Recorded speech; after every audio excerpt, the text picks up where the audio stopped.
And I think that goes with, like at the end of the day, love what you do and do what you love. Yeah. If you love what you do, and if you're doing what you love, like,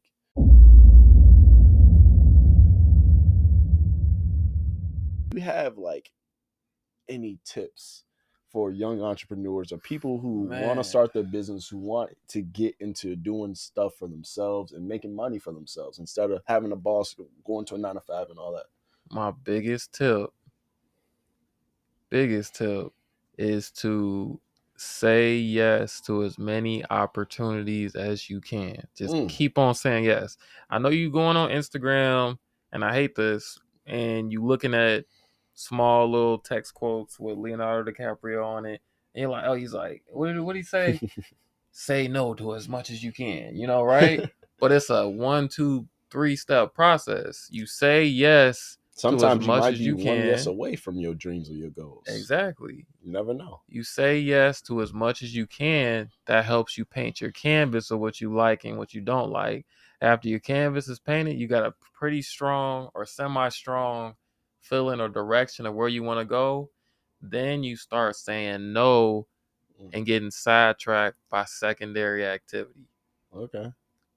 I like that. Because I can't tell you how sidetracked I was getting after I figured out that I just want to work with nonprofits or small businesses, etc. It was like, oh, can you do a music video? It's like, that sounds like a lot of money. Oh, can you do this? Can you do this? Can you come, XYZ? Then you start saying no. That's the biggest tip I can give you. Paint your canvas, know what you want, then start saying no. Go towards what you want. Okay.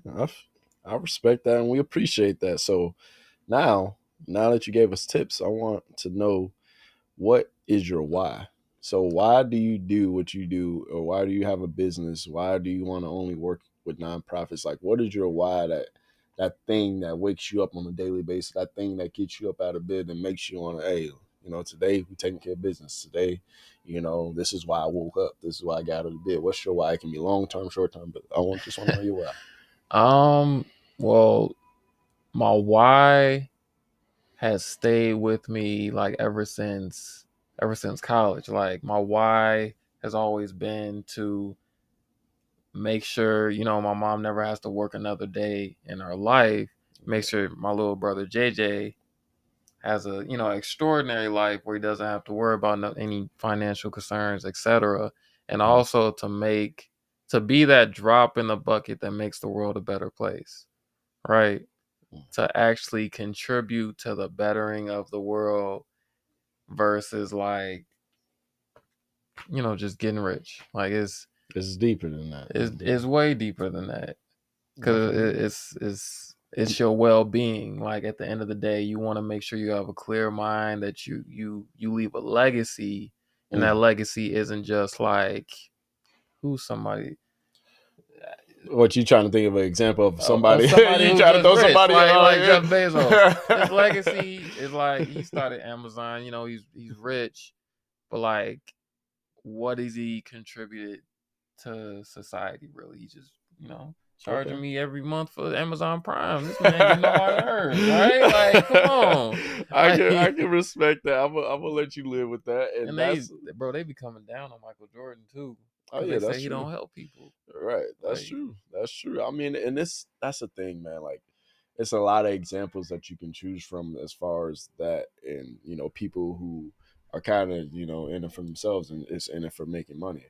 But sometimes if you're rich, you don't really know what everybody does, though, because a lot of people, sometimes they just don't broadcast what they're doing. Yeah. Sometimes they just don't, put out there, hey, I'm helping this nonprofit. Hey, I just donated $2-3 million to this company. Hey, I just donated $1 billion to this. Hey, I just, sometimes, we look at celebrities in such a high light. Like, sometimes some of them are actually real people, and some of them actually do real things behind the scenes. Mm-hmm. They just don't broadcast everything. But us, with the social media world that we live in, we think if you ain't posting, you ain't clicking, then you ain't doing nothing. Yeah. So it's kind of like a double-edged sword in a way. And honestly, like that's, hey, I'm tossing my rich people a bone. I'm looking out for you. All right, quick hit gems. Okay. So I'm going to hit you with about 3 to 5 of them. It depends on your answers. All right. And then all you have to do, you have to say the first things that come to your head. I might help you out a little bit, but it's quick hit gems, and we're going to just keep them going. Okay. All right. First one. All right. What's the best advice you have ever received? The best advice I've ever received In your life. in my life. I was on set with the same director that directed like Chance and that other dude's like music videos. And one of the, I think it was a PA production assistant, was telling one of the actors, because he was unsure about, you know, the children actors, he was unsure about like if he should be here or not. And he was like, if you got a big Kool-Aid smile on your face while you're doing it, then you're doing the right thing. And that's how I identify like if I'm smiling, I want, this is my path. This is what I should be doing. Okay. If you're smiling, you're enjoying life. If you're enjoying what you're doing, I can respect that. And I think that goes with, like at the end of the day, love what you do and do what you love. Yeah. If you love what you do, and if you're doing what you love, like at the end of the day, everything's gonna fall hand in hand. You know, eventually, you know, you just got to figure out, hey, if there's something I love to do. It might not make me that much money, might not make me rich overnight, but hey, I love it, and that's what I'm gonna do.